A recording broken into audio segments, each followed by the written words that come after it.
Hi అండి, welcome back to my channel Kaji corner creations.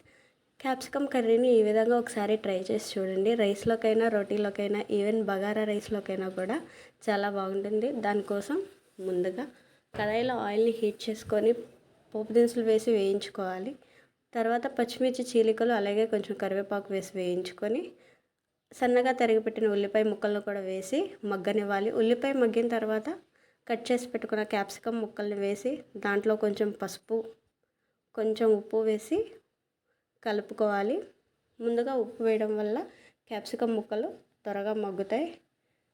దీంట్లోనే కచ్చాపచ్చాగా దంచుకున్న సగం వెల్లుల్లి రెబ్బలను కూడా వేసి బాగా కలుపుకొని మూత పెట్టి మీడియం ఫ్లేమ్ మీద 10 మినిట్స్ క్యాప్సికాన్ని మగ్గనివ్వాలి.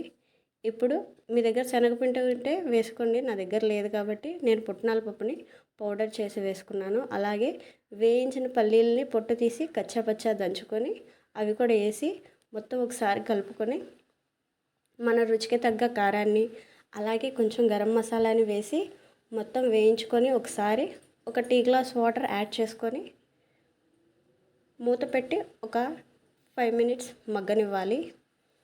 క్యాప్సికమ్ బాగా మగ్గిన తర్వాత ఒకసారి ఈవెన్గా కలుపుకొని ముందుగా విస్క్ చేసి పెట్టుకున్న కర్డ్ని యాడ్ చేసుకోవాలి.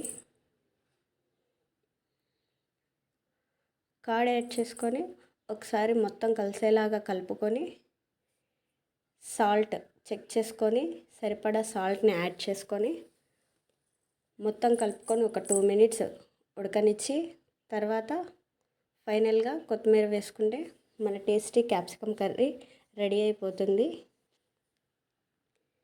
మీకు కనుక ఈ రెసిపీ నచ్చినట్లయితే ప్లీజ్ లైక్ చేసి షేర్ చేయండి. అలాగే నా ఛానల్ని సబ్స్క్రైబ్ చేసుకోండి.